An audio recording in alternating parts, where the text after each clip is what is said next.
Welcome to Telugu speed news. MLA Balanagi Reddy కుమారుడు ధరణీధర్ రెడ్డి శివుని సాక్షిగా కోసిగి ఎల్లమ్మ సాక్షిగా ప్రమాణం చేసి కోసిగికి ఇంటింటికి తాగునీరు అందిస్తామని హామీ ఇచ్చి 5 సంవత్సరాలు గడుస్తున్నా తండ్రి కొడుకులు ఇద్దరూ ఇచ్చిన మాటను నిలబెట్టుకోలేదని మంత్రాలయం టీడీపీ అభ్యర్థి రాఘవేంద్రరెడ్డి అన్నారు. ఈ రోజు ఏ ముఖం పెట్టుకుని కోసిగి ప్రజలు ఓట్లు అడగడానికి వస్తున్నారని టీడీపీ అభ్యర్థి రాఘవేంద్రరెడ్డి వారిని ప్రశ్నించారు. కర్నూలు జిల్లా కోసిగిలో మంత్రాలయం టీడీపీ అభ్యర్థి రాఘవేంద్రరెడ్డి ప్రచారానికి భారీ ఎత్తున టీడీపీ నాయకులు కార్యకర్తలు హాజరయ్యారు. ఈ సందర్భంగా మంత్రాలయం టీడీపీ అభ్యర్థి రాఘవేంద్రరెడ్డి మాట్లాడారు. టీడీపీ అధికారంలోకి వచ్చిన వెంటనే ఆర్టీఎస్ కుడి కాలువ పనులు ప్రారంభిస్తామన్నారు. కోసిగితో పాటు మంత్రాలయ నియోజకవర్గం రైతులకు సాగునీరు అందిస్తామన్నారు. పులికనుమ ప్రాజెక్టు ద్వారా కోసిగి మండలంలోని 26 గ్రామాలకు ఇంటింటికి సురక్షితమైన త్రాగునీరు అందిస్తామన్నారు. క్రీడాకారులకు పుట్టినిల్లు అయిన కోసిగిలో ఇండోర్ స్టేడియం ఏర్పాటు చేస్తామన్నారు. అలాగే కోసిగి మండలాన్ని మున్సిపాలిటీగా చేస్తామని తెలిపారు. కోసిగి మండల కేంద్రంలో ప్రభుత్వ డిగ్రీ కళాశాల కూడా ఏర్పాటు చేస్తామన్నారు. కోసిగి మండలంలో ఖాళీగా ఉన్న 150 టీచర్ పోస్టులను భర్తీ చేస్తామని, కోసిగి మండలంలో వలసలను నివారించడానికి కృషి చేస్తామన్నారు. కార్యక్రమంలో టీడీపీ రాష్ట్ర కార్యదర్శి సోమిశెట్టి వెంకటేశ్వర్లు, జనసేన మంత్రాలయ నాయకులు లక్ష్మణ, టీడీపీ సీనియర్ నాయకులు ముత్తురెడ్డి, పల్లెపాడు రామరెడ్డి, జ్ఞానేష్, అయ్యన్న, వక్రాని వెంకటేష్, తోవి రామకృష్ణ, జక్కనగేని వెంకటేష్, చింతలగేని నర్సారెడ్డి, భరత్ శెట్టి, కోసిగయ్య, ఉరుకొందు సొట్టయ్య, కలందర్, గౌస్, దాదా హుస్సేన్, బీజేపీ రాముడు, కురువ, దేవేంద్రప్ప, మదిలేటి తదితరులు పాల్గొన్నారు. చిన్న పల్లెటూరు కానీ ఏదైనా సాగునీటి సమస్య తీర్చాడంటే ఏ చిన్న పల్లెకి వెళ్ళినా సాగునీటి సమస్య ఏర్పడింది. గత మన తెలుగుదేశం ప్రభుత్వంలో ఎక్కడ నీటి సమస్య అనేది లేదు. ఈ రోజు ఈ 5 సంవత్సరాల్లో ఈ ఎమ్మెల్యే గారు 15 సంవత్సరాల నుంచి గెలుస్తున్నాడు కానీ అసలు సమస్యలంతా గాలి వదిలేసినాడు. మళ్ళా మన అధికారంలోకి వస్తున్నాం, తెలుగుదేశం పార్టీ గెలుస్తుంది. మీ అందరి దయ వల్ల ఈ నియోజకవర్గంలో నేను కూడా గెలవబోతున్నా. గత 5 సంవత్సరాల క్రితం ఇదే రోడ్డుపై ఈ ఎమ్మెల్యే గారు తండ్రి కొడుకులు శివుడు సాక్షిగా ఎల్లమ్మ సాక్షిగా తాగునీరు తీసుకొని పులికనమ నుంచి తాగునీరు ఇస్తామని చెప్పారు. ఎప్పుడు ఎక్కడిచ్చారు? మళ్ళా నేను చెప్తున్నా, నాకు దేవుళ్ళు అంటే గొప్పవాళ్ళు, నేను దేవుడి పోయి కొట్టాల్సిన అవసరం లే. మీ ప్రజల మీద సాక్షిగా చెప్తా, ఖచ్చితంగా రేపు మనం అధికారంలోకి వచ్చిన తర్వాత ఈ కోసిగి మండలానికి ఎట్లా నీళ్ళు తాపాలో నాకు బాగా తెలుసు. రైతు బిడ్డ నేను, కింద నుంచి పైకి వచ్చా. నేనేమో పుట్టుకతో పెద్దోడు కాదు, నా చిన్నతనంలోనే సేద్యం చేశా, అన్నీ చేశా. ఈరోజు అవన్నీ తెలుసు కాబట్టి ఖచ్చితంగా రేపు చంద్రబాబు నాయుడు గారు ముఖ్యమంత్రి అయిన తర్వాత మన తెలుగుదేశం పార్టీ అధికారంలోకి వచ్చాక మీ అందరి దేవులు నేను ఎమ్మెల్యేగా కోసిగి మండలంలో తాగునీటి సమస్య ఖచ్చితంగా తీర్చే బాధ్యత కూడా నాదే అని చెప్పి తెలియజేసుకుంటున్నా. అదేవిధంగా సాగునీరు ఆర్టీఎస్ కెనాల్ చంద్రబాబు నాయుడు గారు అప్పుడు శంకుస్థాపనం ఫండ్స్ రిలీజ్ చేసి ప్రారంభిస్తే వైఎస్ఆర్సీపీ ప్రభుత్వం వచ్చాక దాన్ని ఎక్కడికక్కడే ఆపేశారు. మళ్ళా మన చంద్రబాబు నాయుడు అధికారంలోకి వచ్చిన తర్వాత ఖచ్చితంగా ఆర్టీఎస్ కెనాల్ మొదలు పెట్టించి మొన్ననే కౌతాళం మండలంకి వచ్చినప్పుడు బాబు గారు కూడా హామీ ఇచ్చిపోయారు. అదేవిధంగా ఈ నియోజకవర్గానికి 100 పడకల హాస్పిటల్ కూడా ఇస్తానని చెప్పి చంద్రబాబు నాయుడు గారు హామీ ఇచ్చారు. కాబట్టి ప్రతి ఒక్కరూ కూడా గమనించాలా, అది సాధ్యపడేది ఒక తెలుగుదేశం పార్టీతోనే. కాబట్టి రేపు రాబోయేది తెలుగుదేశమే. మన కోసిగి ఒకటి గతంలో చంద్రబాబు నాయుడు గారు ఉన్నప్పుడు మున్సిపాలిటీ చేయాలనుకునేవారు. ఈ రోజు ఆ మున్సిపాలిటీని అనేది పేరే లేకుండా చేసి ఈ వైఎస్ఆర్సీపీ నాయకులు పబ్బం గడుపుకున్నారు. రేపు ఖచ్చితంగా చంద్రబాబు నాయుడు గారు ముఖ్యమంత్రి అయ్యాక కోసిగి మండలాన్ని మున్సిపాలిటీగా చేసి కోసిగి టౌన్ ని మున్సిపాలిటీ చేసే బాధ్యత కూడా మేము తీసుకుంటామని చెప్పి మీకు మాటిస్తున్నా. కాబట్టి ప్రతి ఒక్కరూ గమనించాల్సిన అవసరం చాలా ఉంది. నేను ఏదో దాచుకోవడానికి రాలా. ఈ నియోజకవర్గంలో బడుగు బలహీన వర్గాలు, ఎస్సీ ఎస్టీ మైనారిటీలు ఎక్కువ ఉన్నారు అని గుర్తించి చంద్రబాబు నాయుడు గారు ఒక బీసీ అభ్యర్థి అయితే కరెక్ట్ అని చెప్పి ఈ రోజు నాకు టికెట్ ఇచ్చి మీ ముందుకు పంపడం జరిగింది. ఖచ్చితంగా రేపు 13వ తారీఖు ఎలక్షన్ లో ఓటు వేసే ముందు ఒక బీసీ బిడ్డ నా అన్న నా తమ్ముడని గమనిస్తే ఖచ్చితంగా ప్రతి కుటుంబంలో ఒక సభ్యుడిగా ఉండి సేవ చేస్తానని చెప్పి తెలియజేసుకుంటున్నా. అదేవిధంగా వచ్చాము, పల్లకిని మోసుకొని తిరిగినాము. ఏమిచ్చారండి విలువ మాకు? మాలో మాకు పోరాటాలు, మాలో మాకు కొట్లాట్లు పెడుతున్నారా? అయ్యా బాలనారెడ్డి పెద్దాయన, ఈ రోజు నీకు 3 సార్లు అవకాశం ఇచ్చాము, 3 సార్లు నిన్ను రాజుగా చేశాము.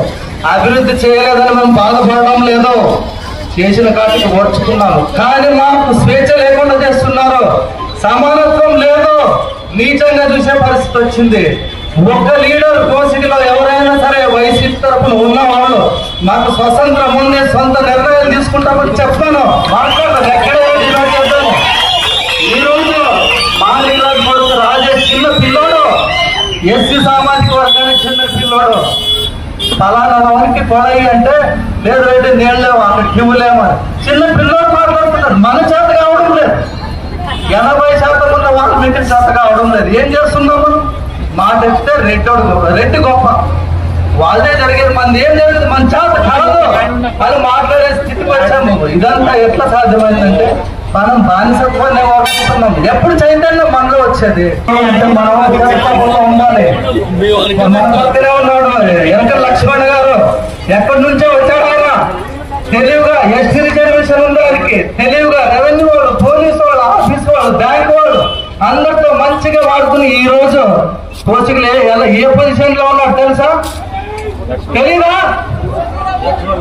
కేవలం ఎస్టీ రిజర్వేషన్ వల్ల సాధ్యమైంది.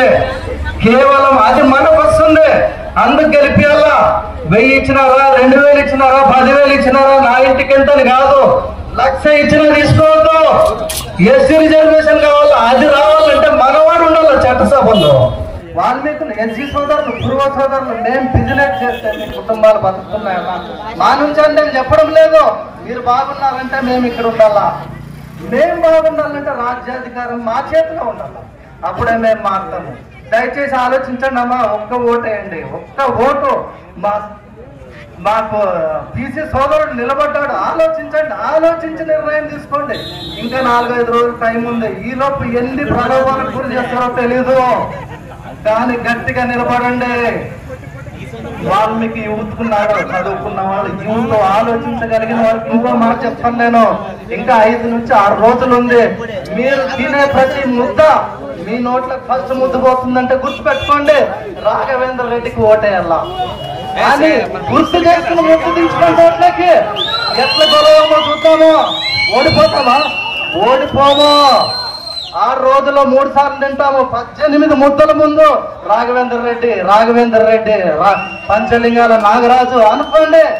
ఎవడు 1,00,000 ఇచ్చినా కానీ మీరు లెంగిపోరు. ఇదొక సూత్రం, ఇదొక మంత్రము, అవునా కదా? చెప్పండి, మీ పిల్లలకి చెప్పండి, ఇక్కడ లేని వాళ్ళకి చెప్పండి. ఈ రోజు ఈ సమావేశానికి నా మాటలు ఎన్నుకున్న వాళ్ళకి మీరు పోయి చెప్పండి, ఫలానా విషయం అని.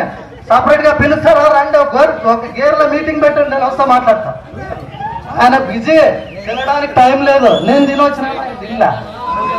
గట్టోడు గట్టిగున్నాడు మనిషి, ఆయన కష్టపడుతున్నాడు, అవకాశం ఇద్దాం. ఏం మంది ఏం పోదు, ఏం 15 ఏళ్ళు ఇట్లే బతికినాం, ఇంకా 5 ఏళ్ళు బతుకుతాం, గెలవకపోయినా 5 ఏళ్ళు బతుకుతాం. గెలవడానికి నేను మాట్లాడి గెలిచి తీరుతాడు, మనం ఓట్లు వేస్తాము, ఆయన గెలుస్తాడు, అవునా కదా? ఖచ్చితంగా గెలుస్తాడు. చాలా విషయాలు ఉన్నాయి చెప్పాలంటే, ఈ చిన్న మ్యాటర్లోనే అర్థం చేసుకోండి. ఎంత చెప్పినా ఫైనల్ గా చెప్పేది ఓట్లు మనకు పడాలా, మనం గెలవాలా, అవునా కదా? అన్ని కులాలను గుర్తించండి. మేము కొడతామేమో రేపు, అది కూడా చెప్తాను నేను, అధికారంలోకి వచ్చే కొడతామేమో 2 ఏట్లు. ఈ రోజు కొడితే రేపు మీ దగ్గరికి వచ్చే అల్లుడే తప్పేదిరా తాగింటే, అది తెలీదు, ఏదో కోపుల్లో ఉంటే అని మిమ్మల్ని సంఖ్య, అవునా కదా? అగ్రకుల వర్ణాలు సాధ్యమేనా? నేను డిసెంబర్ లో ఒక విషయం మీద రాంపురం పోయినాను, మురళిరెడ్డి ఇంటికి పోయినాను. 20 నిమిషాలు నిలబెట్టినాడండి, 20 నిమిషాలు. కుర్చీ లేదు, కూర్చోవడానికి చోటు లేదు. ఏం అంత చిన్నగా కనిపిస్తామా? ఎంఏ ఎకనామిక్ చేసినాను, ఎల్ఎల్బి చదివినాను, మురళిరెడ్డిని అడుగుతున్నా, నీ క్వాలిఫికేషన్ ఎంత చెప్పు, నీ క్వాలిఫికేషన్ ఎంత? ఏమన్నా సంఘ సంస్కర్తవా? ఏమన్నా దేశాన్ని ఉద్ధరించినావా?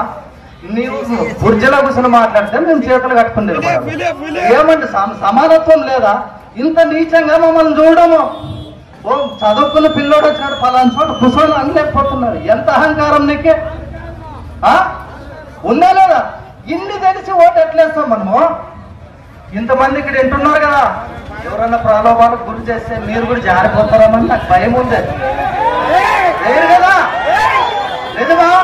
నమ్మొచ్చా?